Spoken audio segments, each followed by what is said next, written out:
अहिल्यानगर जिल्ह्यातील जामखेड तालुक्यातील खर्डा परिसरात धक्कादायक घटना उघडकीस आली आहे। लग्नाचे आमिष दाखवून नाना श्रीहरी भोसले राहणार मुंगेवाडी तहसील जामखेड यांनी एका तरुणीवर वेळोवेळी शारीरिक अत्याचार केले। या अत्याचारातून पीडित तरुणी गर्भवती राहिली आणि 5 एप्रिल 2025 रोजी जिल्हा रुग्णालयात मुलीला जन्म दिला। मात्र आरोपीने मुलगी झाल्यानंतर जबाबदारी घेण्यास नकार दिला। या प्रकरणी खर्डा पोलिसांनी आरोपी विरुद्ध भारतीय दंड संहिता कलम 64(2)(m) तसेच 69 तसेच SC/ST अत्याचार प्रतिबंधक कायद्याअंतर्गत गुन्हा दाखल केला आहे। तपास उज्ज्वलसिंह राजपूत करीत असून आरोपी अद्यापही फरार आहे। या घटनेवर अनिल कांबळे अध्यक्ष मानवहित लोकशाही पक्ष पुणे यांनी तीव्र निषेध व्यक्त करत आरोपीला तातडीने अटक व कठोर शिक्षा होण्याची मागणी केली आहे। यावेळी बाळासाहेब शिंदे, लखन मिसाळ, गणेश जाधव, राजू मोरे व इतर सामाजिक कार्यकर्ते उपस्थित होते। घटनेमुळे खर्डा परिसरातील संतापाची लाट पसरली असून पीडितेला न्याय मिळावा अशी जोरदार मागणी होत आहे। महाराष्ट्र टीव्ही 24 करिता धनसिंग साळुंखे, खर्डा तालुक्यामध्ये खर्डा ह्या गावामध्ये मुंग्याच्या वाडी या गावामध्ये एका नराधामाने माझ्या महिलेवर, बहिणीवर, आमच्या मुलीवर अन्याय अत्याचार करून लग्नाचा आमिष दाखवून तिला 8 महिन्याचं काही गोष्टी प्रेग्नेंट करून तिला एक अपत्य तयार केलं आणि त्याच्यानंतर त्यांनी तिला विकायची भाषा केली। त्याला समजलं की हिला बाळ होणार आहे, त्याच्यानंतर त्यांनी विकायची भाषा केली। दुसरी गोष्ट, त्यांनी अशी भाषा केली की 40 लाख रुपयाला पुढच्या व्यक्तीला विकतो आणि ती बाळ त्याचं नाव लावतो आणि तुला बी त्याची बायको म्हणून सांभाळायचा त्याला स्वीकार करायला लावतो।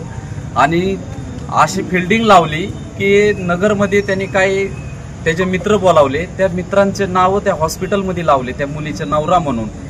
दुसरी गोष्ट, त्या बाळाला डोस देण्याच्या वेळेस बाळ जळामल्याच्या नंतर काही 1-2 दिवसाच्या नंतर ते डोस देते दंडामध्ये, त्या दंडात डोस द्यायच्या वेळेस तिने त्या नवऱ्याचं नाव लावलं आणि त्याच्यानंतर ह्याला कळालं की ही गोष्ट खूप मोठी झालेली आहे। त्यावेळेस तो तिला काही कारण सांगून काही बोलून बाहेर जायचा येत नव्हता। त्याच्यानंतर तिला धमक्या द्यायला लागला की बाबा माझा समाज असा आहे, माझा समाज तसा आहे, तुला माझ्या समाजामध्ये ॲडजस्ट करणार नाही, अशा काही गोष्टी केल्यात। आणि त्याच्यानंतर तिला हाणमार चालू करून तिला थांबून तिला कामावून येतो म्हणून त्याच्यानंतर तिने ती पळ काढून एका गावात गेली आणि माझ्यापर्यंत संपर्क साधला। संपर्क साधून मी पुण्याहून आज 3रा दिवस आहे, तिच्या गावात जाऊन तिची भेट घेतली आणि भेट घेऊन तिच्यावर अन्याय झालेला समधी माहिती पाठपुरावा केला आणि खर्डा पोलीस स्टेशनला येऊन त्या नराधामावर ॲट्रॉसिटी अंतर्गत 376 दाखल केली आणि माझी पोलीस प्रशासनाने खूप मला मदत केलेली ह्या गोष्टीमध्ये। माझी त्यांना एवढीच विनंती की जे आरोपी होते नाव द्यायला किंवा ते 40 लाखाला कोण घेणार आहे आणि ज्याचं नाव दिले हॉस्पिटलला, ह्या नराधामांना बी ह्याच्यात सह आरोपी करावं ही माझी त्यांना कळकळीची विनंती आहे।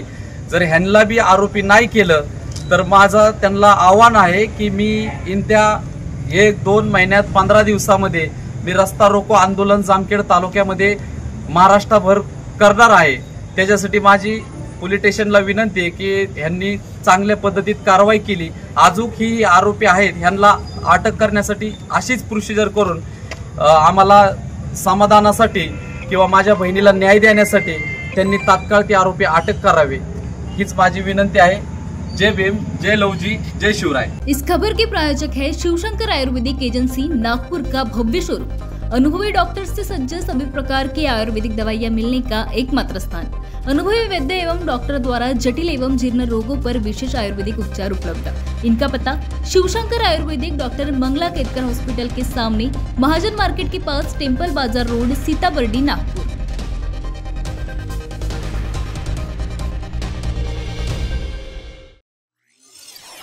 Audio